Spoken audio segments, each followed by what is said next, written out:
Hello guys, it's Ahmed again from the Recruitable University. On today's recruitment program, we've covered 3 lessons so far on the niche mastery, the second module. We've covered the difference between general and niche recruitment, how to select a niche, identifying high value niches, and now we'll be going on to temp recruitment versus perm recruitment. So what are the differences between temp and perm recruitment?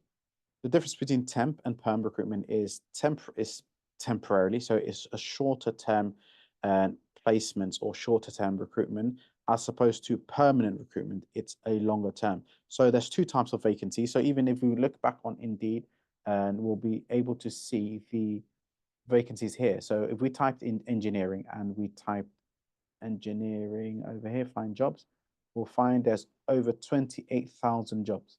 So of those 28,000, how many of them are temps? How many of them are perm?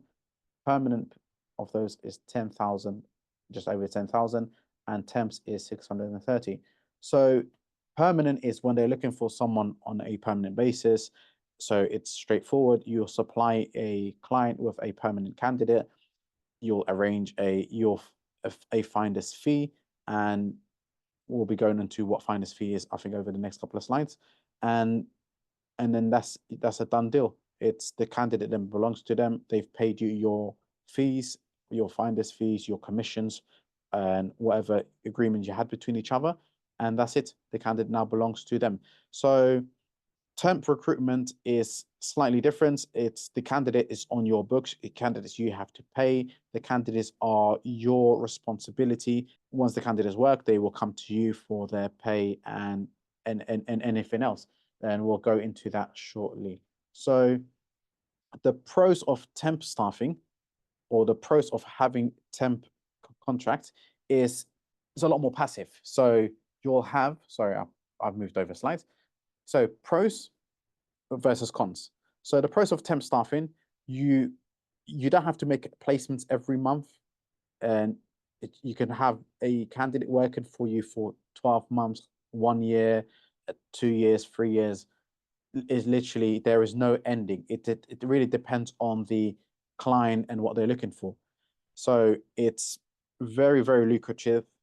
You can earn, it's a passive income. What else about I can say about temp staffing? And you can earn on whether it's days, nights, weekends. So every hour or every day that the candidate is working, you are earning. So it's fantastic when it comes to perm. Temp staffing is really, really great. It's very, very passive. It's like a regular income just hitting your accounts every hour that they're working. So every moment they clock in, you clock in. They sent you the hours that they've worked, and then that's it. You get to invoice your clients.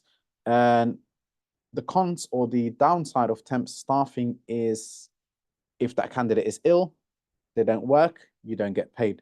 If the candidate or terminates the contract, that booking is essentially void and it no longer stands. So it's another con or another downside to temp staffing is you have to pay for those your candidates up front and invoice your clients thereafter. And then we'll be going through how to invoice through the payroll modules as we get there. Pros versus cons on perm staffing. So look, perm staffing, having a permanent candidate is great.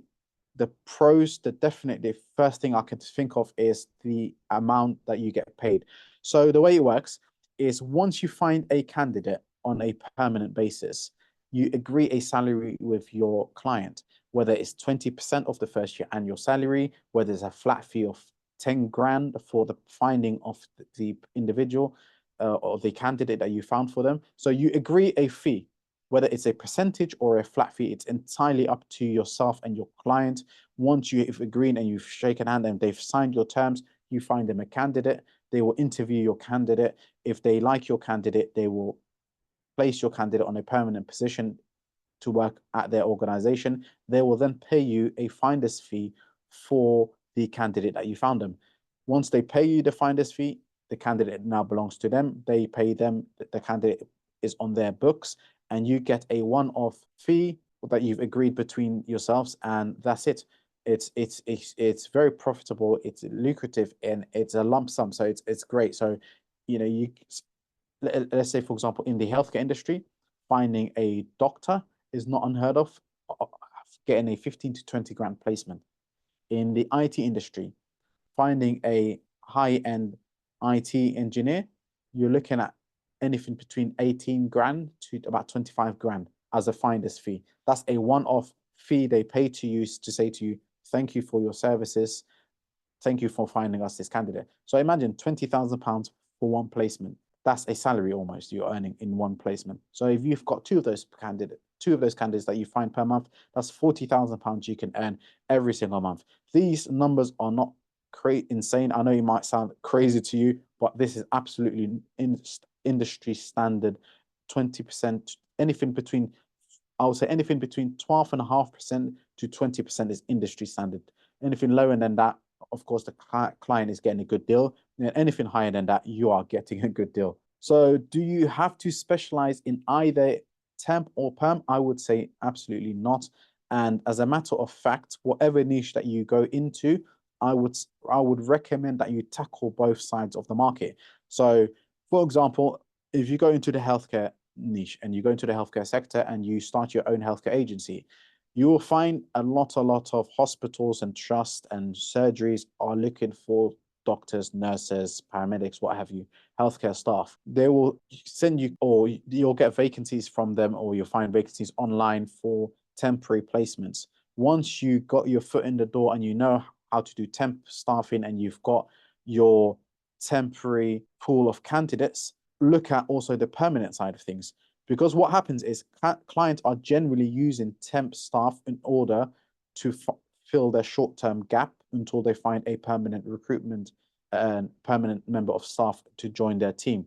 So look at both sides of the market. Why not tackle both? So tackle the temp side of things and supply temp staff. And at the same time, you can open a sister company. You can keep it under your umbrella. You can keep it under your company and focus on perm staff as well. So you've got a bit of both. You've got ongoing, lucrative, passive, daily or hourly rates coming in from the temp side of things. And then you've also got lump sums of finder's fees from the clients for the permanent recruitment. I hope you understood this and you've managed to grasp everything I've said. And I see you on the next one.